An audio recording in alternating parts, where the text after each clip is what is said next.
Karibuni tena katika verse by verse. Tunaendelea na Bible study yetu ya leo. Tunamshukuru Mungu kwamba leo ni siku nyingine njema ambayo Bwana ametupa, tufurahi na tushangilie. Tumekuja kujifunza neno la Mungu. Na tunamshukuru Mungu kwamba leo tutakuwa na Sister Pam ambaye ni CEO wetu wa verse by verse, ambaye atatuongoza siku ya leo katika Matendo ya Mitume 25. Kwa wale ambao mmekosa zile sessions zilizopita, Mitume 24 kurudi nyuma, naomba muende kwenye YouTube channel yetu, muende mkaangalie, mkajifunze ili tuweze kwenda pamoja. Kwa hivyo karibuni sana, tusikilize, tujifunze. Naamini kwamba kila mtu atakuwa na kitu sawa sawa na Mungu alivyomwandalia. Karibu CEO. Asante sana moderator, Mungu akubariki. Asante sana, Bwana Yesu asifiwe sana wapendwa. Karibuni kwenye Bible study yetu. Kama alivyosema moderator, pia ni Bible study, tuna discuss wote. Kwa hiyo tutakapoanza naongoza, lakini mtu yani tukipata nafasi ya kuchangia, karibuni, feel free. Mtu yote anakaribishwa kuchangia atakapoongozwa na Roho Mtakatifu. Kwa hiyo leo tunaingia kwenye Matendo ya Mitume 25 kama mnavyoona. Wiki iliyopita tulipata neema ya kusoma Matendo ya Mitume 24 ambako Sister Ima alitupeleka vizuri, alituongoza vizuri. Na tuliona jinsi Mtume Paulo alivyokuwa akikabiliwa na mashtaka mbele ya Felix, mtawala wa Kirumi. Mashtaka nakumbuka tuliona ilikuwa ni kuwa wanamdai Paulo anaongoza mazungumzo ya dini mpya. Wanasema amekufuru hekalu, wanasema kwamba walidai kwamba mbali na hayo ya kuamsha uasi wa miongoni mwa Wayahudi, pia alikuwa anaharibu hekalu. Lakini pamoja na mashtaka haya yote, tuliona kulikuwa hakuna ushahidi wala hakuna mashahidi wao mashtaka yake, na tuliona jinsi gani ambavyo alijitetea vizuri with confidence na ujasiri bila uoga. Lakini Paulo akaendelea kupelekwa gerezani kwa miaka 2. Na katika huo muda wote ni Felix amekuja ametolewa katika madaraka, na sasa hivi ameingia kiongozi mpya ambaye anaitwa Festo.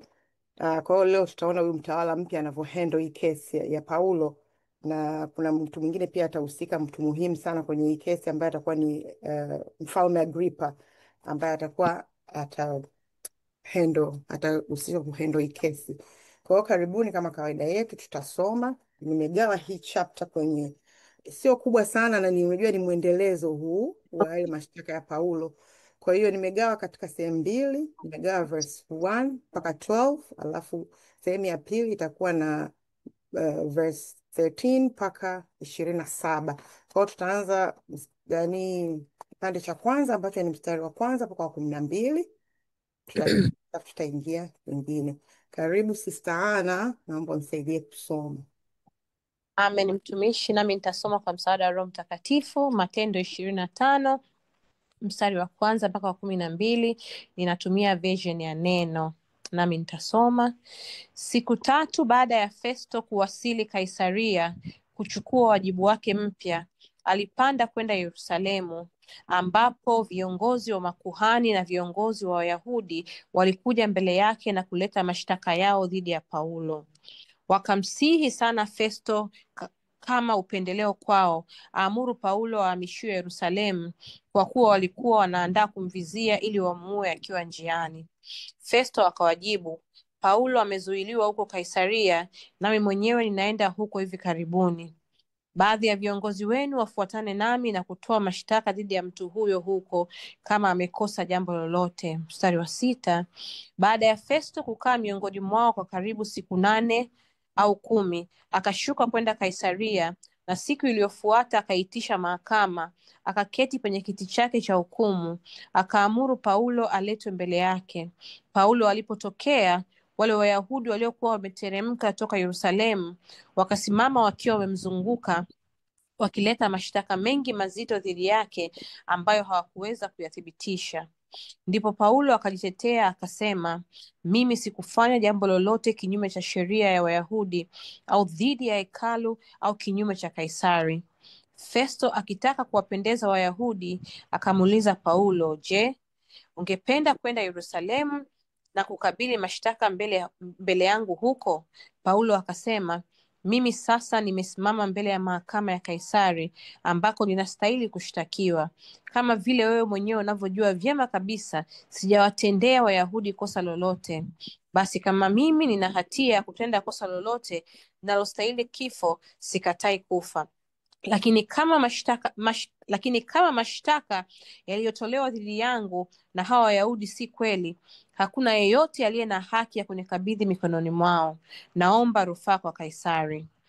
Mstari wa 12, baada ya Festo kufanya shauri pamoja na baraza lake, akatangaza, wewe umeomba rufaa kwa Kaisari, nako kwa Kaisari utaenda. Amen. Karibu. Amen. Haleluya. Amen. Asante sana Sister Anna, ubarikiwe. Naomba Amen. nikabidhi moderator kwako. Haya, asante sana dada Ana kwa kutusomea. Haya jamani, karibuni. Kama kawaida yetu, naomba tunyooshe mikono, tuchangie. Hii ni Bible study, tunajifunza.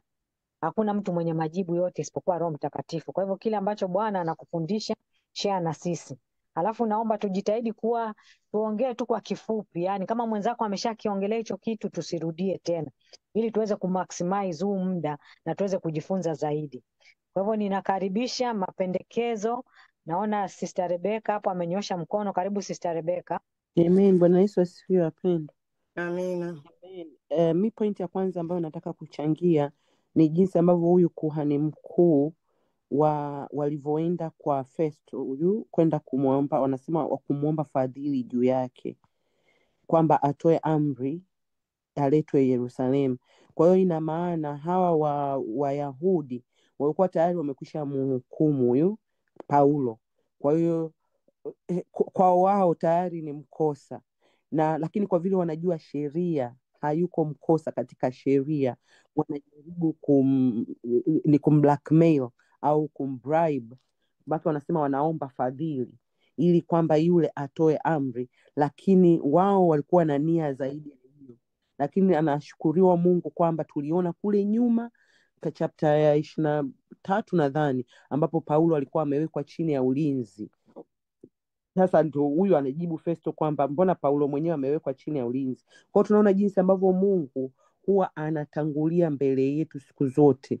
Ameprovide ulinzi hata kabla ili tukio bado halijatokea. Kwa hiyo hawakuwa na njia yoyote ya kumdhuru. Ashukuriwe Mungu ambaye anatulinda. Kingine ambacho nimekiona mstari wa 5 anasema wale wenye mamlaka kwenu wateremke pamoja nami wakamshtaki. Umeona? Ni kweli jamani, mamlaka ndio maana mamlaka ni kitu muhimu sana, na ni wengi Wakristo wengi ukiangalia hata kuomba kwetu hatuombi kwa mamlaka, au hata hatutafuti kuwa na nguvu ambayo inaweza ikatupa mamlaka. Nguvu na mamlaka zinaenda kwa pamoja, lakini angalia hapa. Kwa hiyo hawa walikuwa wanatafuta watu wenye mamlaka ili waende pamoja kumshtaki Paulo, kwa sababu kama hawapo wenye mamlaka, hayo mashtaka yanaweza yakawa hayaheshimiki. Alafu kuna kingine ambacho nimekiona ni kwamba huyu anasema akaketi katika kiti cha hukumu. Nakumbuka kuna ushuhuda tuliwahi kusikia, kuna mtu alienda kwa jaji tu wa kawaida kwenye mashtaka ya duniani ya kawaida, akamwambia jaji, wewe leo unakapo kwenye hicho kiti unanihukumu mimi bila haki, lakini ipo siku Mungu atakaa katika hiko kiti atakuhukumu wewe kwa haki. Kwa hiyo siku zote tukiangalia vitu kama hivi tukumbuke tu tunavyoangalia vitu hivi vya duniani, tunaweza kujifunza kwamba one day hivi vitu vya hukumu ambavyo tunaviona watu wanakaa, there is a day that Mungu mwenyewe atakaa kutuhukumu sisi. Kwa hiyo tujiulize, na Mungu ni Mungu wa haki, tutamta vipi? Kwa sababu neno Mungu linatuambia atatenganisha kondoo na mbuzi. Cha mwisho niwachie wengine. Nimependa hii ya Paulo ambapo anasema kwamba ikiwa mimi ni mkosa au nimetenda neno nastahili kufa, sikatai, lakini anasema kama mimi nakata rufani. Inaonyesha jinsi ambavyo Paulo alikuwa anajua haki yake. Kwa sisi kama Wakristo, kwanza tunatakiwa tujue haki yetu. Haki yetu ni nini kama wana wa Mungu? Haki yetu ni nini kama sisi watumishi wa Mungu? Haki yetu ni nini sisi kama watu ambao tumekubali kumfuata Yesu? Tuna haki gani katika ulimwengu wa roho? Tuna haki gani? Lakini tusitegemee tu ulimwengu wa roho, lakini katika ulimwengu wa mwili nako tuna haki kama wananchi, kama wazazi tuna haki gani katika shule za watoto wetu, tuna haki gani katika sehemu zetu za kazi, sehemu zetu za biashara. Ni jukumu letu sisi, tusiwe naive. Paul was not naive, alijua haki zake za ulimwengu wa roho na ulimwengu wa mwili. Mungu atusaidie. Narudisha kipindi. Amen. Amen. Amen. You shall know the truth. Utajua ukweli na ukweli utakuweka huru. Na kujua neno ni chanzo cha maarifa. Amina. Karibu Sister Kanana. Amen. Bwana Yesu asifiwe. Nashukuru kwa mchango huo Sister Rebecca. Mimi nilikuwa nataka kuchangia sana kwenye mstari wa namba 7. Tunaona hapa danger hao wakuu wa dini ambao kwa kweli tunaambiwa kwamba hawakuwa na uthibitisho wa aina yoyote wa ukweli. Tunaambiwa kwamba walikuwa maamuzi yao yalikuwa hayabezi kwa kweli, kwa sababu walikuwa tunataka kujipendekeza wao wenyewe. Kwa hiyo tunaangalia danger ya dini ambazo hazijui Mungu wa kweli. Ndio shida. Wakuwa na dini ambazo hazijui Mungu wa kweli zikasababisha watu wakapotea. Tunaona dini zinaruhusu uongo, dini zinaruhusu watu kufanya dhambi, dini za namna hii, imani za namna hii ni potofu, zinasababisha watu wanashindwa kumjua Mungu wa kweli. Kwa hiyo kuna danger kwenye hizi dini za namna hii, zinaruhusu mambo ambayo kwa kweli inaonekana sasa kwamba hawa watu hawamjui Mungu. Basi naomba tu niishie hapo. Amen. Amina, amina. Naomba tuende kwa Sister Eddie alafu tutakuja kwa dada Jen. Amina. Namshukuru Mungu kupata hii nafasi. Mimi nilikuwa nataka nichangie kidogo kwenye namna Paulo alivyoweza kujitetea. Nimejifunza kitu kimoja kwamba Paulo alikuwa anajitetea, alikamatwa kama mtuhumiwa tu mwingine yeyote. Nikawa nafikiri kwamba hata sisi kwenye maisha yetu ya kawaida unaweza ukajikuta labda uko kazini, sio huduma tu, uko kazini au unaishi maisha ya kawaida, lakini ghafla ukajikuta uko hatiani kama Paulo. Sasa Paulo unamuona kwamba anaamua kumwambia, kama tungekuwa kwenye maisha yetu, kumwambia jaji ukweli halisi. Kwamba wewe jaji unajua kwamba hiki ninachohukumiwa nacho sio cha kweli. Kwa hiyo unajua jaji huwa anafanya maamuzi kulingana na sheria na kulingana na yule ambaye anamsikiliza. Kwa hiyo tunapokuwa tumekutana na maisha yetu ya kila siku, pengine ukajikuta uko mahali hatiani, labda uko kwa jaji au uko kwa bosi au mtu yoyote ambaye anakuzidi madaraka na anatakiwa kuhukumu kuhusu maisha yako. Ni kitu muhimu sana labda kuto kusimama sana kiroho, lakini kusimamia ule ukweli ambao ni ukweli halisi. Anaambia naona kwamba hamjanitendea haki, naomba mniruhusu nikate rufaa. Kwa hiyo ile kusema ukweli halisia iwe inakusaidia sana wewe mwenyewe. Mara nyingi ukiingia kwenye kesi unahisi kwamba labda jaji anaweza, labda mawakili wanaweza kunisaidia, lakini ule ukweli unaojua mwenyewe huwa una nguvu kuliko ukweli mwingine. Kwa hiyo nikawa na relate maisha ya Paulo na kesi alionayo na maisha ambayo sisi tunaweza tukawa tumeishi kawaida na tukajikuta kwenye mazingira magumu na pengine tukapata hofu. No, ule ukweli unaojua halisi unaweza ukakutetea na ukaenda hatua nyingine. Mungu awabariki. Amen. Amina, amina. Nafikiri ulikuwa unamaanisha kwamba tuwe kiroho zaidi, kwa sababu umesema tusiwe kiroho. Nafikiri ulikuwa unamaanisha hivyo. Amina. Tusitegemee akili zetu, tumtegemee Bwana. Na unajua unapoamini kitu na unapokijua, yaani unaongea hata kwa confidence kwa sababu unajua imani ulioiamini. Amina. Karibu Sister Jane. Bwana Yesu asifiwe. Sijui kama nenda nikasikika. Niko kwenye basi. Unanisikia? Unasikika vizuri kabisa. Yes, tunakusikia. Haya. Basi mimi nakuja, kuna kitu kimoja hapa, kwa sababu ni mwendelezo, kuna vitu bado tunaendelea kujifunza. Mimi kitu ambacho nimejifunza kwa Paulo, yani inatuonyesha hata sisi hapa tulipo, yani hatuwezi kucontrol watu watakavyotuzushia tukiwa kwenye huduma au kwenye sehemu yoyote ile. Umeona? Lakini tunaweza yani sisi tunaweza jinsi tutakavyojitetea. Umeona, ile hekima itakayosimama ndio hiyo ambayo itatuonyesha sisi kidogo kuna utofauti. Umeona, kama ukiangalia Paulo, yani hakuwa na na jazba na kitu chochote kile, kwa sababu alikuwa anajua haya mashtaka yote ni ya uongo. Kwa hiyo hatuwezi kuzuia kutushia, bali sisi tutavyosimama na hekima. Hiyo ya kwanza. Ya pili, tunapokuwa tunajitetea kama Paulo alivyosimama bila jazba, bila kinyongo, bila kuzuia, alikuwa na uwezo wa kundania hata kulipiza kisasi huko akafanya chochote, lakini hii inaeleta utukufu kwa Mungu. Hata wenyewe pamoja walikuwa wanafanya visa vyote, walikuwa wanajua bado amesimamia ile imani ya Mungu. Alafu kingine tena nilijifunza kwamba sisi tunakuwa tumeitwa kutofautisha, yani jinsi Paulo anavyosimama, sisi tunaonyeshwa kwamba tumeitwa kuwa watu tofauti na wa mataifa, jinsi tutakuwa tunavyoreact au jinsi tutakuwa tunajibeba, umeona. Lakini yote hiyo sitaki niseme tu kama ni hadithi, neema, tunahitaji neema ya tofauti na wanadamu. Kwa sababu gani? Tumeumbwa na mwili, na mpaka tuweze kuact namna hii ni mpaka mwili upungue, sisi tupungue, Yesu aongezeke, na ndipo tuweze kuyafanya haya. Alafu kingine tena nilichokiona tena kwamba huyu bado Paulo, jinsi mwendelezo unavyoenda, bado alisimamia mfano wa Yesu.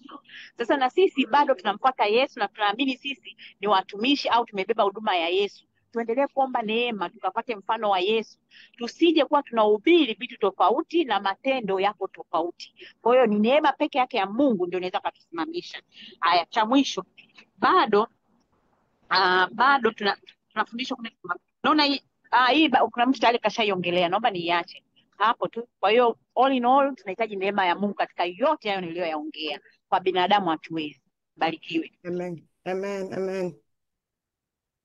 Amina, amina. Kwa hiyo tunashukuru sana. Wanasema justice denied. No, I don't remember the exact word. Kwa hivyo katika nafasi ambayo Mungu anayotupatia tutumike kwa uaminifu, usitake kupindisha maneno hapa. Mungu anao nafasi anayotupatia, tusimame tufanye kazi kwa uaminifu. Kwa hivyo sio, naomba uendelee. Amina, amina moderator. Bwana Yesu asifiwe. Siko mbali sana na wenzangu. Mungu awabariki kwa michango yenu mizuri sana. Nitaongea ile ambao wameshaiongea, sitairudia.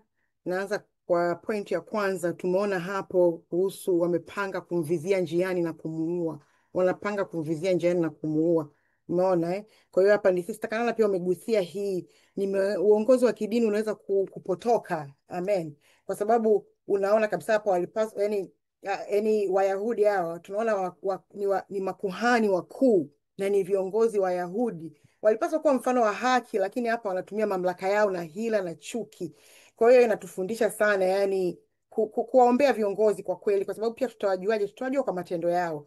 Tuendelee kuwaombea viongozi, kwa sababu sengine unaweza ukaona kiongozi yuko kwenye nafasi yani inatufundisha kwamba unaweza kuona sio kila kiongozi aliyo kwenye hiyo nafasi ni mwadilifu.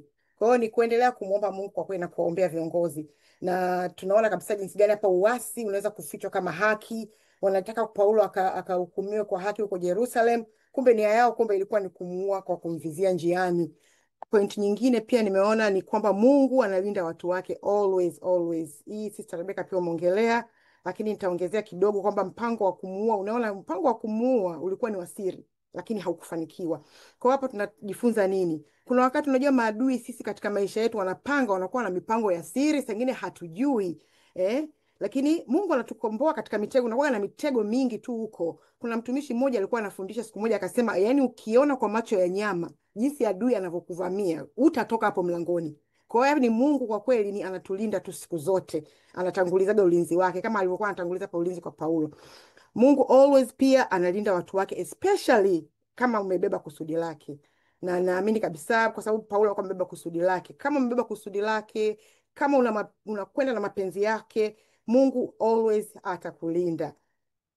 Tunaona Paulo anatumikia mpango wa Mungu na sio for any other selfish reason. Kwa sababu sengine unaweza kuwa kuna mpango unasema huu ndio mpango wangu, lakini unautumia je kwa ajili ya Kristo? Unatumia je kwa ajili ya wengine, kwa ajili ya wote, kwa ajili ya Mungu, kwa ajili ya utukufu, au kwa ajili tu ya sababu binafsi? Tunamwona hapa Paulo ameng'ang'ana, lakini ni kwa sababu ya Kristo na kwa sababu ya wokovu wetu, kwa sababu ya ufufuo. Kwa hiyo wapendwa, Mungu atusaidie sana, tukitambua makusudi yetu tujifunze kusimama, not for selfish reason. Mungu aturehemu sana, aidha kwa kujua, kwa kutojua, na Mungu atatulinda, naamini kabisa, kwa ajili ya mpango wake, na hakuna silaha yoyote itakayofanikiwa juu ya anything kama ukisimama. Kuna mtumishi mmoja na baadhi yetu tunamsikiliza sana, aliongea kitu kuhusu mpango wa Mungu. Alikuwa anafundisha kuhusu mpango wa Mungu, anaitwa Apostle Joshua Selmon. Alisema Mungu anasimamia kusudi lake. Yaani hata kama kuna sehemu kuna mlango, Mungu ana uwezo wa kuhamisha ule mlango kusudi lake lisimame. Kwa hiyo Mungu atusaidie sana tuweze kusimama, kwa sababu Mungu atahakikisha anatulinda katika makusudi yake. Na kwa sababu tunaona hapa Paulo, yani tumesoma toka huko nyuma, yani ni anaandamwa, wanataka kumuua.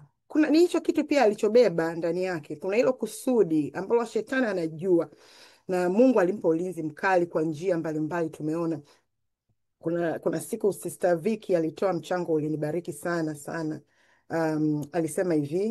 Alisema kwamba ulinzi wa Mungu hauzuiliwi na uwepo wa maadui. Ulinzi wa Mungu hauzuiliwi na uwepo wa maadui. Ulinishigusa sana. Yaani tukumbuke kabisa hii, wapendwa. Kuna siku, ni neno ambalo siku utalihitaji. Kwa sababu kuna wakati unasema, mbona maadui wameniandama hivi? Lakini haimaanishi kwamba Mungu akiwa anakulinda maadui hawatakuwepo. Watakuwepo, lakini Mungu ulinzi wake hautashindwa. Kwa sababu tunavyoona hivyo, kama narudia tena, tunavyoona Paulo, adui walikuwa very consistent, walikuwa hawakomi, mara wamweke jela miaka miwili wamtoe. Yani walikuwa wanatoa maneno yote, tutafunga, tutakula mpaka huyu mtu auawe, hawakati tamaa. Na ndio adui shetani ndio yuko hivyo kwenye maisha yetu. Jamaa lile wage halichoki.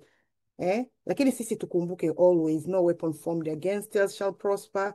Tukumbuke siku zote walio pamoja nasi ni wengi kuliko walio pamoja nao. Mstari unaopata Wafalme 2:6-16 I think. Pia pointi nyingine tumeona kwamba Wayahudi walikuwa wamekuja kutoka Yerusalem, wanamzunguka Paulo kutoa mashtaka mengi na mazito. Unaona, yani walitoa mashtaka mengi na mazito, lakini hawakuwa na ushahidi wa kuthibitisha. Pamoja na mashtaka mengi mazito, consistent wako, lakini hawana ushahidi. Kwa hiyo point hapa nimejifunza kwamba kwa kweli ukweli hauhitaji idadi bali uthibitisho. Na maana gani? Wayahudi hapa walikuja kwa wingi wakiwa na mashtaka mengi, lakini walikosa ushahidi. Kwa hiyo inaonyesha wingi wa watu, kuna sauti za wengi, kigezo, yani sio kigezo kwamba ndio haki inaitendeka, no, bali ukweli na ushahidi ndio muhimu, na kuendelea kumtumainia Mungu, kwa sababu Mungu atakusimamia tu kama kwenye haki. Kwa mfano pia umenijia tu katika maisha ya sasa, tunajifunza nini? Kazini, kwenye ajira zetu, kwenye biashara, kwenye huduma pia. Unaweza kushutumiwa na wengi, lakini kama uko katika haki, Mungu atasimama upande wako. Mungu atasimama upande wako. Na apelekwa kwenye mstari wa Warumi 8:3, ni nani atakayeshtaki wateule wa Mungu? Mungu ndiyo mwenye kuhesabia haki. Pointi nyingine ni kwamba Mungu huwapa haki wateule wake mbele ya mashtaka ya uongo. Mungu huwapa haki wateule wake mbele ya mashtaka ya uongo. Tunaona Paulo alikuwa peke yake mbele ya watu wengi, walimshutumu, lakini Mungu alimtetea. Kwa hiyo katika maisha ya kiroho, ukipitia mateso, kingine hapa na kitu my take is like, ukipitia mateso kwenye maisha especially ya kiroho tunavyomtumikia, ukipitia mateso kwa ajili ya haki, sio kushindwa, sio maana yake umeshindwa. Bali ni mpango, inaweza kuwa ni sehemu ya mpango wa Mungu kukuinua au kukupeleka kiwango kingine. Tunaona Paulo pia ni sehemu anapelekwa, pia ni anaendelea kupanda kiwango, anaendelea kupelekwa mbele kwenye huduma katika sehemu tofauti. Na scriptures hapa za kusupport, ukisoma 1 Petro 3:14, lakini hata ikiwa lazimu kuteseka kwa ajili ya haki, mmebarikiwa. Msiogope vitisho vyao, wala msiwe na wasiwasi. Zaburi 37:6 inasema atatoa haki yako kama nuru. Mathayo 5:11 inasema heri mkisingiziwa kwa uongo kwa ajili ya Kristo. Petro 2:9 Bwana anajua kuokoa wacha Mungu katika majaribu. Amen. Kwa hiyo tunaona Paulo amejitetea hapa mbele ya Festo, hana kosa lolote. Anasema sijakosa kosa lolote, yani sijafanya kosa lolote dhidi ya sheria ya Wayahudi, Kaisari wala gereza. Kwa hiyo Paulo hapa anaamua kutumia haki yake. Na kuna mmoja ni Sister Rebecca ndio amesema, yes, anatumia haki yake. Tunaona hapa anatumia haki yake, anajitetea, sikufanya chochote dhidi ya sheria ya Wayahudi, narudia tena, wala Kaisari wala gereza, iko verse 8. Kwa hiyo akiongea hivi vitu ameviweka hapo kwenye, ni kwamba mimi nilivyokuwa naviangalia, yani kwa ujumla naona kabisa kama inaonyesha Paulo alikuwa anaishi maisha ya heshima kwa kila upande wa Mungu katika jamii. Unaona kuna sheria ya dini hizo za kwa Wayahudi, imani, mahali pa ibada kwenye hekalu, mamlaka ya Kaisari, mamlaka ya kiraia kwenye uraia sorry. Kwa hiyo anaonyesha jinsi gani alikuwa na nadhiri safi kwa Mungu na wanadamu. Kwa hiyo kama alivyoonyesha hivyo vipengele vyote. Kwa hiyo hapa my take is maisha ya Mkristo sio tu kiroho, lakini kuzingatia sheria, heshima kwa serikali na tuwe na nidhamu ya kijamii. Mungu atusaidie sana sana katika hili. Na tukiendelea kuangalia jinsi gani ambavyo Paulo anaonyesha kwamba anajua haki yake, kitu ambacho nimetake from Paulo, yani sio tu kwamba anajua haki zake, lakini Paulo ni mfano bora sana wa matumizi ya haki, unaona, kwa ajili ya utukufu wa Mungu, yani kwa ajili ya kazi za Mungu. Paulo anatufundisha namna ya kutumia haki yake, kwa heshima, bila jazba. Kingine hapo ndio hicho ambacho pia that's my take. Kwa kweli I believe kabisa, naamini Holy Spirit alitake over. Kwa sababu sengine unaweza kuwa na haki, hisia take over. Kama alivyokuwa anasema Sister Jane. Ni rahisi sana kama umeonewa, ni rahisi sana ukapata hisia, ukaanza kulia, au bora hata kulia, unaweza kuwa mkali. Yaani umeonewa, unaona kabisa inakuwa jafu, wanakuja watu wengi wanakuzunguka. Yaani ni rahisi sana kuwa mkali, ukawa na jazba, na ukishakuwa na jazba basi yani unaweza ukapoteza haki yako. Hivyo hivyo inaweza katokea kitu kingine, ametutukana, maana katika kutafuta haki unashtukia labda umesema neno ambalo linamkwaza mwingine, tayari unapotea. Kwa hiyo nimependa sana pale anatufundisha Paulo kwamba bila jazba. Mungu atusaidie sana. Na funzo jingine kwamba Paulo naona anatufundisha kutumia haki kwa ajili ya ufalme wa Mungu kama nilivyosema hapo mwanzo, na hajinufaishi mwenyewe. Na kwa sababu ukiona kusudi kuu la Paulo kutumia haki si kwa ajili ya kushinda kesi. Unajua sasa unasema na haki yangu mimi, unaenda tu ili nishinde kesi, nimeshinda, unaona mimi najua sheria. No, yeye alienda kwa ajili ya kumtangaza Kristo. Unaona kile wamesema hapo, tutaona hapo mbele jinsi gani ambavyo yani ni kwa sababu ya Kristo. Kwa hiyo na sisi Mungu atusaidie sana katika haki tunavyosimama, especially kwa ajili ya kumtangaza Kristo. Mungu atusimamie na tuweze na sisi kusimama. Kwa hiyo pia kingine amenifundisha Paulo kwamba kutumia haki ukiwa na imani kwa Mungu. Alikuwa anaendelea kuwa na imani.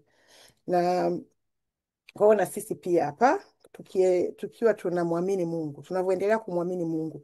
Nadhani mimi pia nilivyomwelewa Sister Edi, labda atatuelezea kwamba kwa sababu tunavyomwamini Mungu pia tujue haki zetu. Nadhani what she was trying to say, utatucorrect Edi. Nadhani kwa sababu sengine tunaenda kiroho sana wa Kristo, walokole. Tunaenda kiroho, unasema unaomba, lakini je, unajua ile haki? Yaani na elimu dunia nayo ujue ile haki yako. Unajua kwenye kama alivyoeleza Sister Rebecca, unaenda kwenye shuleni, unajua haki ya mtoto wako, unajua haki katika kazini, katika ajira, especially sisi huku tunajua je haki zetu katika habari ya imani au dini.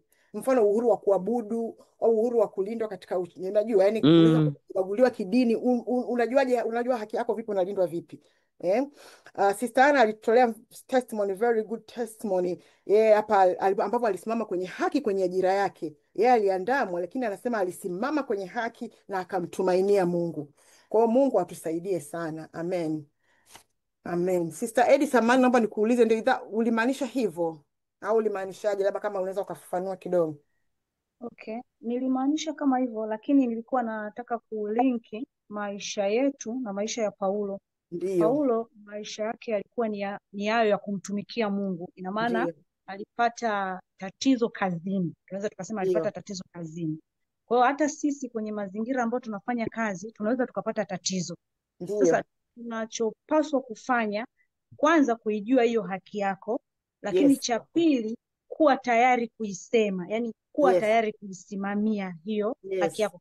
Kwa sababu unaona wakati mwingi watu ambao wameokoka wanasema Mungu atanisaidia, lakini mahakama haina hiyo language ya kwamba Mungu atakusaidia. Kwa hiyo kila ambacho unajua, nilichokuwa najaribu kusema ni kama Paulo alivyosimama, hakuweka kusema kwamba Yesu atakuja anisaidie. No. Alisema hiki mnachonihukumu nacho sio kosa. Na nyie mnajua kwamba sio kosa. Kwa hiyo kwa sababu tunaisoma kwenye Biblia, unaweza ukafikiri kwamba labda ni kitu, sasa sijui kama ninaeleweka sana, labda ni kitu cha kiroho sana. Ni kitu cha yani tunapotafsiri nadhani hizi mistari ni kama tunasema ni kitu cha kawaida. Paulo amepata changamoto akiwa kazini. Ndio. Kwa hiyo hata sisi nikawa nasema hata sisi tunapokuwa tumekutana na vitu labda au tunawasaidia wengine ambao wamepita kwenye changamoto mbalimbali, ni Yeah. vizuri ile haki yako ukaisema kwa, yani bila Amen. kupepesa macho. Amen. Amen. Nadhani yeah, amen. Ubarikiwe sana Sister Eddie. I think that's where we're coming. Hata ndio mchango wa Sister Rebecca nadhani ulitokea hapo, na mimi nimekuelewa sana. Mungu akubariki. Sister Eddie ni mwanasheria, kwa hiyo nadhani amesimama kwenye engo ambao kweli anaona vitu vinatokea, ndio maana ametupa experience yake. Mungu akubariki sana. Kwa hiyo hii session ya kwanza imeisha, naomba tuingie session ya pili. Samahani kidogo, dada nani? Sister Rebecca. Sister Pam. Dada Jeni, Ndio. unataka kuongezea kitu? Kwenye hapa kwenye swala la haki. Umeona? Yaani ninaungana na wote, lakini kuna kitu kingine nataka tukumbushane tena. Unajua kwenye haki, especially tunapokuwa tunapambana na katika ulimwengu, mimi naongelea katika ulimwengu wa giza. Unaweza na sheria tutaijua na ukawa na roho mzuri, lakini kama haujasimama vizuri na kuzini, jela inakuhusu. Kule jela kuna watu wamehukumiwa kabisa hawana hatia, lakini yani labda uchunguzi au wanasheria hawajajeleza vizuri au vipi. Kwa hiyo pamoja tunafanya vile, lakini tujue kuzimu nayo ndio inapamba moto. Umeona maana utakuta jaji pengine anahukumu afu baadaye anajilaumu. Yaani unaona, yani vitu kama hivyo. Kwa hiyo tukumbuke tu, tuendelee kukumbuka kwamba haki kubwa aliye nayo ni Mungu. Wanadamu hawana haki, na wangekuwa wana haki wasingekuwepo watu majela wamehukumiwa, au kuna watu wamelelewa tu bila haki, kuna shule, kuna vitu vingine vinafanyikwa bila haki. Kwa hiyo haki kubwa tulionayo ni Mungu, tumtegemee sana Mungu. Barikiwe. Amen, Sister Jenny, asante kwa mchango. Ndio maana hata hapo nimesema Paulo pia alikuwa anafanya haki, akifanya hivyo kwa kumtegemea pia Mungu, na ndio maana nikatoa mfano hata Ana alisimama kwenye haki akimtegemea Mungu. Huwezi kwenda kwenye haki peke yake bila kumtegemea Mungu, lazima pia umtegemee Mungu. Ndio hiyo kama ulivyosema wewe kwamba na maombi yanakuwepo, lakini sio yani tunachojaribu pia kusema huwezi kwenda kwenye upande, huwezi kwenda peke yake tu, yani upande moja tu, lakini ukisimama pale at least unajua unachojieleza, kwa sababu ukienda pale uanze kusema Mungu atanisaidia, okay, haki yako ni nini? Mungu atanisaidia, at least ujue zile sheria. I think that's what we are trying to say. Lakini asante sana dada Jeni kwa mchango wako. Mungu akubariki sana. Kwa hiyo tunaingia session ya pili ambao ni verse 13 mpaka 27. Nitamwomba Sister Ana, naomba uendelee kutusomea. Asante sana. Amen. Nitasoma kama ilivyoandikwa kwenye kichwa cha habari, Festo aomba ushauri kwa Agripa. Nami nitasoma. Baada ya siku kadhaa, Mfalme Agripa na Benike wakapanda kuja Kaisaria kumsalimu Festo. Kwa kuwa walikuwa wakae huko Kaisaria kwa siku nyingi, Festo alijadili kesi ya Paulo na mfalme akisema, kuna mtu mmoja hapa ambaye Feliksi alimwacha gerezani. Nilipokuwa huko Yerusalemu, viongozi wa makuhani na wazee wa Wayahudi walinijulisha habari zake na wakaomba hukumu dhidi yake. Lakini mimi nikawaambia kwamba si desturi ya Kirumi kumtoa mtu yoyote auawe kabla mshtakiwa kuonana uso kwa uso na washtaki wake, naye awe amepewa nafasi ya kujitetea kuhusu mashtaka anayoshutumiwa. Hivyo walipokutana hapa, sikukawia, kesho yake niliitisha baraza, nikaketi kwenye kiti changu cha hukumu, nikaagiza huyo mtu aletwe. Washtaki wake walipoinuka kuzungumza, hawakumshtaki kwa uhalifu wowote kama nilivyotarajia. Badala yake walikuwa na vipengele fulani vya kutokubaliana naye kuhusu dini yao na kuhusu mtu aitwaye Yesu aliyekufa. Lakini Paulo alidai kwamba yu hai. Kwa kuwa sikujua jinsi ya kupeleleza jambo hili, nilimuuliza kama angependa kwenda Yerusalemu na kuhojiwa huko kuhusu mashtaka haya. Mstari wa 21, lakini Paulo alipoomba afadhiliwe ili rufaa yake isikilizwe na Mfalme Augusto, nilimwamuru alindwe hadi nitakapoweza kumpeleka kwa Kaisari. Ndipo Agripa akamwambia Festo, ningependa kumsikiliza mtu huyo mimi mwenyewe. Yeye akajibu, kesho utamsikia. Mstari wa 23, siku iliyofuata Agripa na Bernike walifika kwa fahari kubwa, wakaingia katika ukumbi wa mahakama pamoja na majemadari wa jeshi na watu mashuhuri wa mji. Ndipo Paulo akaletwa ndani kwa amri ya Festo. Festo akasema, Mfalme Agripa, nanyi nyote mlio hapa pamoja nasi, mnamuona mtu huyu. Jumuiya yote ya Kiyahudi wamenilalamikia kuhusu mtu huyu huko Yerusalemu na hapa Kaisaria, wakipiga kelele kwamba hapaswi kuendelea kuishi. Sikuona kwamba ametenda jambo lolote linalostahili kifo, ila kwa kuwa alikuwa ameomba rufaa yake kwa mfalme, niliamua kumpeleka Rumi. Lakini mimi sina kitu maalum cha kumwandikia Bwana mtukufu kuhusu mtu huyu. Hivyo basi, nimemleta mbele yenu ninyi nyote, hasa mbele yako Mfalme Agripa, ili kutokana na matokeo ya uchunguzi huu niweze kupata kitu cha kuandika, kwa kuwa naona hakuna sababu ya kumpeleka mfungwa bila kuainisha mashtaka dhidi yake. Amen. Amen. Asante, ubarikiwe sana. Naomba Amen. nikukabidhi back moderator. Amen. Thank you very much. Haya jamani, part 2. Nawakaribisha. Naangalia kwenye listi yangu hapa, naona kuna mkono mmoja. Karibu Sister Rebecca. Amen. Bwana Yesu asifiwe, wapendwa. Amina. Amina. Amen. Mimi mchango wangu upo katika verses ifuatavyo. Ya kwanza hapa naiona ya kwamba anasema kwamba kwamba si desturi ya Warumi kumtoa mtu awaye yoyote. Kwa hiyo tunamshukuru Mungu kama tumeshazungumza mara nyingi sana kwamba neno la Mungu linatuambia Mungu anatujua kabla hajatuweka matumboni mwa mama zetu na anatutenga kuanzia huko. Paulo alitengwa, hata mwenyewe kuna mstari ambao anasema mimi nilitengwa, na kusudi la Mungu lilikuwa ndani yake, kwamba alizaliwa pamoja na kuwa ni Myahudi, alizaliwa Rumi, akapata huo Urumi. Kwa hiyo na yeye anaangukia kwenye hii category. Kwa hiyo tunaona Mungu anaweza kuorchestrate our life from the beginning. He knows the end from the beginning. So his life was orchestrated. Sometimes sisi kama Wakristo, kama wanadamu, mara nyingine tunafika mahali tunaweza kuwa tunachanganyikiwa, hatujui, lakini kama tungeweza kumtegemea Mungu ambaye alishatengeneza njia kabla. Paulo njia yake ilishatengenezwa kabla hajazaliwa. Kwa hiyo Amen. iko ni kitu muhimu sana kukijua. Lakini anasema kwamba washtaki waliposimama hawakuleta neno lolote baya kama nilivyodhani. Kwa hiyo kwanza tunamuona huyo jaji mwenyewe alikuwa tayari yuko biased.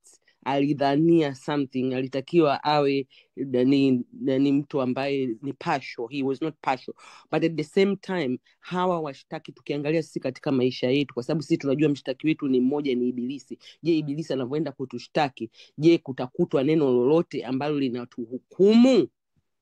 Na hapa nakumbuka vijana wale kina Danieli, wakati ambapo Danieli mwenyewe, wakati wafanyakazi wenzake wanatafuta kazi, wanatafuta kosa la kumnani, wakasema huyu kumpata ni kwenye mambo ya dini yake tu, lakini hamna kingine. In everything else he was perfect. Unajua Wakristo wengi tunaishi maisha ambayo tunataka kuwa only perfect with God, but tunasahau kwamba tunatakiwa tuwe perfect in all our areas in our lives. Watu wanaotuangalia wasione kosa, kwa sababu wanapoliona kosa wana utukufu wa Mungu unakuwa haupo. Mingine cha mwisho, ili niwaachie watu wengine hapa kwamba Paulo ana insist kwamba, anasema, alikaza kusema kwamba yu hai. Jamani, injili ya kweli ni injili ambayo inabeba vitu vitatu muhimu: kuzaliwa kwa Yesu, kufa kwa Yesu na kufuka kwa Yesu, ambayo sasa hivi ni very rare umkute mtu anahubiri injili hiyo. Watu wengi tunahubiri injili, tukiwahubiria watu, tunawaita watu njooni kwa Yesu, atakuponya, Yesu atakubariki, Yesu atakupa gari, Yesu atakupa nyumba, atakupa mume, atakupa mke. Wote tunajua hivyo, lakini injili ya kweli, injili ambayo Daniel alikuwa ina package ya Yesu, it's all about Jesus. Na hata Roho Mtakatifu alivyokuja, Bwana Yesu alisema atawafunulia yote kuhusu mimi.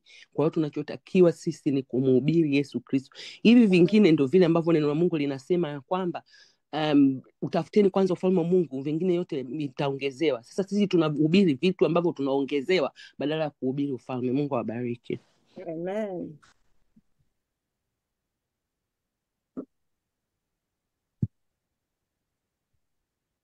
Karibu Sister Jane. Bwana Yesu asifiwe. Sitoenda mbali sana na dada Rebeka. Mimi katika huo mstari wa 19, mimi kuna kitu hapo alivyosema dini. Umeona, katika dini tunayo mpaka sasa hivi sisi wenyewe, sisi kwa sisi, kuna madhehebu sasa hivi tunayaona. Umeona, kwa hiyo na kuna vitu vingine ambavyo tunaviona ambavyo vingine tuna vidauti, inategemea na wewe jinsi roho wa Mungu anavyokuongoza. Alafu unakuta muda mwingine tunakuwa tunashikilia sana dini katika kubishana au kwa jinsi ya kumwangalia mtu na kanisa lake, lakini tunasahau sisi tunatakiwa tumfuate Kristo, matendo ya Kristo na maisha yote ya Kristo. Hapa Paulo yote alisimama kwa usu Kristo, Yes. akusimama kama yeye ni Mluteri, Msabato, siyo MKG au mnani. Kwa hiyo na hata sisi wenyewe tunapokuwa kwenye madhehebu yetu tufocus sana kuhusu Kristo. Tukianza kufocus kwenye mambo mengine haya tutatoka nje ya mstari. Alafu kingine tena ambacho nimekiona hapa ni kwenye mstari wa 22 alivyosema hivi, na hata mimi nataka kumsikia samani kidogo ni nani 22, ngoja dakika moja, ni nani ninukuu vizuri hilo neno. Agripa akamwambia Festo, mimi nami nalikuwa nikitaka kumsikia mtu huyu. Yaani hiyo sentence ukiona unaona kabisa kama huyu Agripa alikuwa na shauku. Anaweza kama amesikia sifa nyingi na ameshasikia hiyo kesi kwa muda mrefu, lakini labda na yeye mwenyewe ile shauku ya kutaka kujua yeye, mimi sijui shauku ilikuwa ni nini. Ujasiri wa Paulo au imani aliyoisimamia na yuko tayari kufa, kwa sababu kulikuwa kuna njia nyingi. Huko kwenye mstari na Matendo 24 kama sikosea 20 hata sikumbuki pale, alikuwa anategemea yule mmoja alikuwa anategemea kwamba Paulo kama angemuonga. Umeona? Lakini yeye amesimamia imani yake, anataka kufa kwa ajili ya Yesu. This is something mtu mwingine lazima awe na shauku ya kumuona huyu mtu. Umeona? Kwa hiyo siwezi kujua, kuna uhodari, kuna shauku, yani sio kwa imani, umeona, vitu kama vitu vyote hivyo. Kwa hiyo na sisi Mungu akatupe hiyo neema. Yani kwamba unapokuwa yani just like kwamba natamani nionane na mtu fulani. Tumeona hata watumishi wakubwa ambao, I'm not talking just watumishi wakubwa, hata mtu yote Mungu amesimama naye, yani unatamani kusikia ile neno, unatamani kusikia mahubiri yake, unatamani. Kwa hivyo kwa hata sisi pekee hapa kwenye hii VBV, Mungu aendelee kutupa neema, atujaze neema hata sisi tunapofika, tunapohubiri watu wale maneno wakaisikia, yani tukapate kile kibali ambacho watu wanaweza wakatusikiliza na kutuelewa. Na cha mwisho, bado mimi nimeona Mungu anasimama mwenyewe. Hata alivyokuwa huyu ameenda kumuona ile mfalme anavyoongea, unaona Mungu mwenyewe anajitetea. Kwa sisi Mungu wetu yani atumpiganii mwenyewe tu, anasimama. Kikubwa Mungu anachokitaka sisi tukae katika ule utakatifu, kwa sababu Mungu anapenda utakatifu. Alafu ni Mungu, ni Mungu wa haki. Kwa hiyo vitu vingine vyote Mungu atapigana mwenyewe. Hapa tumeona ni mashtaka ya live ambao wamesema hivi na hivi. Mimi na wewe, ulimwengu wa roho, kuna wachawi, kuna watu wanafanya nini, kuna vitu vyovyote. Yaani kila mtu kwenye sehemu unayokaa hapo kuna malango ya giza. Haimaanisha hata kama hapa Uingereza ipo, umenielewa vizuri, lakini wewe unapokumtafuta Mungu, yale malango yanasimama, yanapigana na wewe usiku. Saa nyingine unaota, unapambana na wewe, unawapiga huko ndotoni. Hiyo yote ni neema ya Mungu. Kwa hiyo tusiogope, Mungu aendelee kutujaza na tutapambana kuanzia mwilini mpaka rohoni kwa kutumia neno la Mungu. Amen. Amen. Amen. Yes, nipo, naomba uendelee, hakuna mkono mwingine. Okay, kwa hiyo tunaona yule ni Mfalme Agripa na Benika wanafika Kaisaria. Huyu Benike ni dada yake na huyu Mfalme Agripa. Agripa jina lake kamili ni Herode Agripa the second. Alikuwa mtoto wa yule Herode ambaye tulimsoma kwenye Matendo ya Mitume, yule ambaye alishiriki mateso ya kanisa la kwanza, mnakumbuka, ambaye alimuua mtume Yakobo, afu akapanga pia kutaka kumuua ni Petro, lakini Petro alipata msaada wa malaika wa Bwana, na ndio yule ambaye nakumbuka alipigwa na malaika mpaka akafa kwa sababu ya kujitukuza. Kwa hiyo huyu hapa anakuwa ni mtoto wake. Kwa hiyo tunaona kabisa hapa kwamba mashtaka hayakuwa ya kisiasa, bali ni ya kiroho kabisa juu ya Yesu aliyekufa na kufufuka. Kama nilivyosema mwanzo, huyu Festo alichukua nafasi ya Felix, na tunasoma kwenye chapter iliyopita kwamba Felix hakuwa mwadilifu. Huyu angalau alikuwa ni mwadilifu. Kwa hiyo na anakuwa wazi kwamba anagundua kwamba haya mashtaka hayana msingi, bali yani ndio anaona kwamba hayana msingi wowote kwamba anaweza kustahili kifo. Lakini tunaona kwenye hiyo verse kuna verse 9 ambayo ni verse gani ambayo inasema kwamba kuna verse inasema kwamba alikuwa anataka kujipendekeza tu kwa Wayahudi. Nadhani verse 9 ikanikumbusha kwamba uh, um, ikanikumbusha kwamba Pilato, unakumbuka, na Yesu. Kwa hiyo alikuwa anataka tu amani ya kisiasa badala ya haki, lakini umuhimu, Paulo alikuwa anajua haki yake, kwa hiyo alivyokata rufaa akamsikiliza. Ila naamini kabisa hii hivi kibali kinachopita kwamba Paulo anakuwa anakata rufaa inaonekana hakuna mashtaka, wafalme wanakubali, wanakata kukubali kumsikiliza. Mimi naamini kabisa kuna mkono wa Mungu, yaani hii ni mipango ya Mungu. Kama Sister Rebecca ametoa point nzuri sana kwamba Mungu alikuwa kuna vitu vyote hivi amepanga. Ikanipeleka kwenye Mithali 21:1, kwa sababu unaona hawa viongozi wafalme labda wanamwachia sijui nini, lakini ni Mungu, mkono wake umesimama. Imenipeleka Mithali 21:1 ambayo inasema, moyo wa mfalme umo mikononi mwa Bwana, kama vijito vya maji humwelekeza endapo apendavyo. Mungu ndiyo mwenye mamlaka ya juu ya wafalme na viongozi. Amen. Kingine hapa tumeona ni ufufuo kwenye hii chapter, kitu ambacho kikubwa sana. Sister Rebecca umechangia, asante, kwamba ukweli, injili ya kweli is about Jesus. Tunaona tena, anasema tena, huyu anaona kabisa kama huyu mzozo mbona ni juu tu ya dini yao wenyewe. Anauliza, anasema kwamba ni kuhusu huyu mtu aitwaye Yesu, alikuwa amekufa, lakini Paulo anadai kwamba yu hai. Kwa hiyo anajaribu kumuuliza kesi yake, huyu anamuuliza mfalme kwamba hii kesi ya huyu mtu ni mzozo wa kidini, ni kuhusu huyu Yesu ambaye Paulo anadai yu hai. Kwa hiyo ni ufufuo wa Yesu hapo unaongelewa, ambao ndio kiini cha Injili. Kwa hiyo Wayahudi tumeona hapo inavyotuambia Biblia, wanamshtaki Paulo kwa mambo mengi, lakini imagine Paulo, yani Festo, alichogundua yani alichogundua ni hiyo mzozo wa dini. Amegundua jambo kubwa, ni kuhusu mtu aitwaye Yesu. Kwa hiyo hii si mada ndogo, hiki ni kiini cha imani ya Kristo, wapendwa. Maanake Ukristo wote ndio unategemea ukweli huu kwamba Yesu Kristo alifufua kutoka kwa wafu. Na Sister Jane pia umechangia hapa, asante. Umesema pia kuhusu kufocus na Kristo, katika Ukristo, sio dini. Na kitu kingine hapa najifunza kwamba naona kabisa kwamba Paulo, yani inaonyesha kwamba Paulo alihubiri injili ya ufufuo kila alipoenda. Alisimama kwa ujasiri na ushuhuda kwamba Yesu alikufa, sasa yu hai, na ndio ujumbe ambao Festo ameushika, umeingia naye.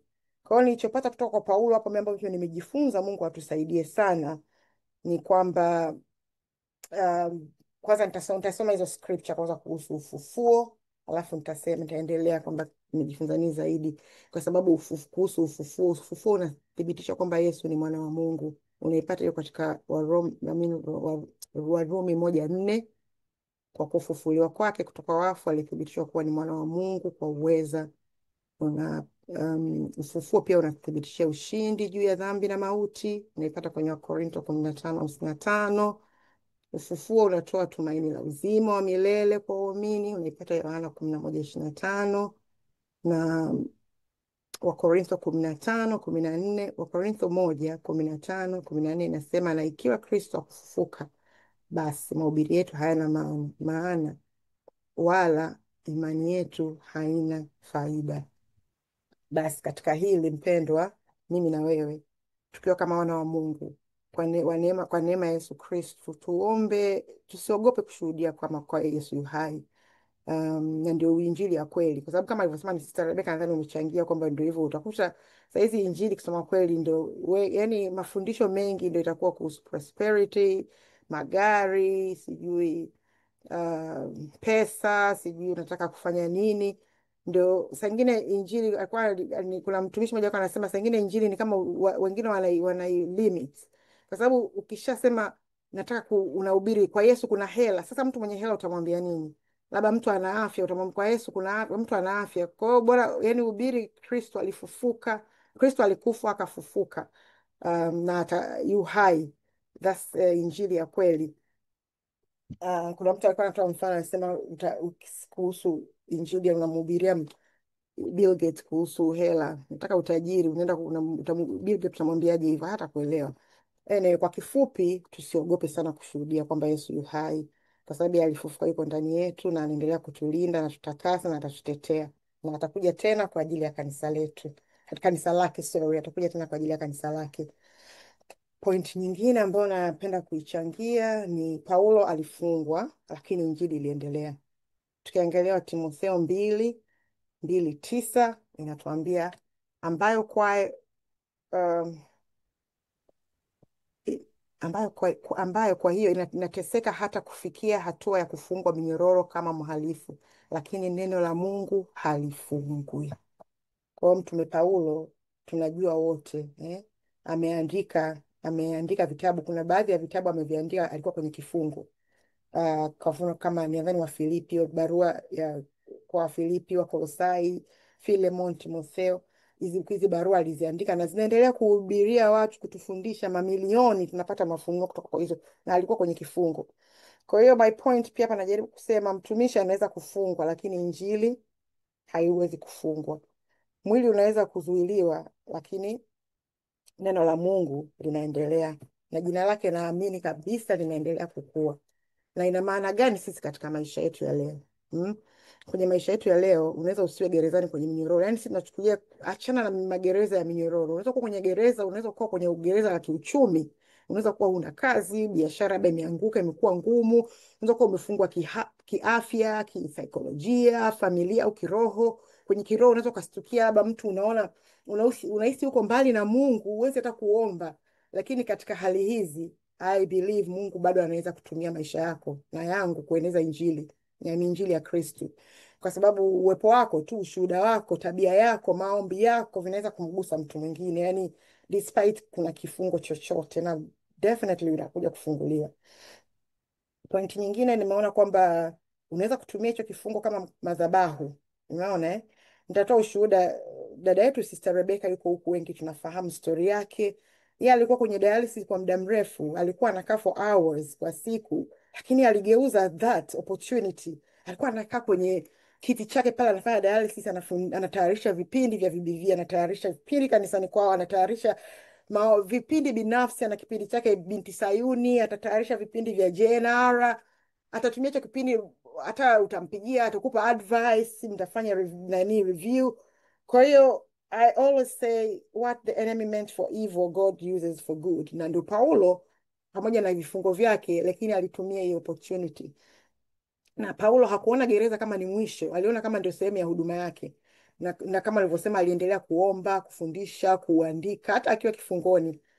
Kwa hiyo je, mimi na wewe ukiwa katika hali ngumu, Mungu atusaidie sana, tunafanyaje? Sio rahisi. Napendaga sana sana akisema, akifundisha anasemaga sio rahisi. Ni rahisi sana kusema sio rahisi, lakini Mungu atusaidie kwa kiwango hata kidogo tu. Mtu unaweza ukafanya something, maanake ni rahisi, unaweza ukawa nimefungwa, lakini inaweza katika hicho kifungo something kwa ajili ya Kristo. Mungu atusaidie sana. Unaweza hata ukatumia kipindi ambacho unataka ukafariji wengine, unaweza ukaombea taifa, unaweza ukaombea familia, na Mungu anaweza hata kukupa ufunuo ukahudumia wengine katika hicho kipindi. Yani what I'm trying to say, kifungo hakimaanishi kwamba ndio mwisho. Kinaweza kuwa ndio mwanzo wa huduma yenye uzito zaidi. Actually inaweza kuwa ndio Mungu anataka kukupandisha viwango. Paulo anatuambia katika Wafilipi 1:12-14, kwa sababu Paulo naye alijua. Tukiona anasema, basi ndugu zangu, nataka mjue kwamba mambo yale yaliyonipata kwa kweli yamesaidia sana kueneza injili. Basi ndugu zangu, nataka mjue kwamba mambo yale yaliyonipata kwa kweli yamenisaidia sana kueneza injili. Matokeo yake ni kwamba imejulikana wazi kwa walinzi wote wa jumba la kifalme na kwa wengine wote kuwa nimefungwa kwa ajili ya Kristo. Kwa sababu ya vifungo vyangu, ndugu wengi katika Bwana wametiwa moyo kuhubiri neno la Mungu kwa ujasiri na bila woga. Unaona Pointi nyingine tunaenda nimeona kwenye Matendo 22:23. Hapa is about sasa Mfalme Agripa anatamani kumsikia Paulo, na Paulo amesema utamsikia kesho.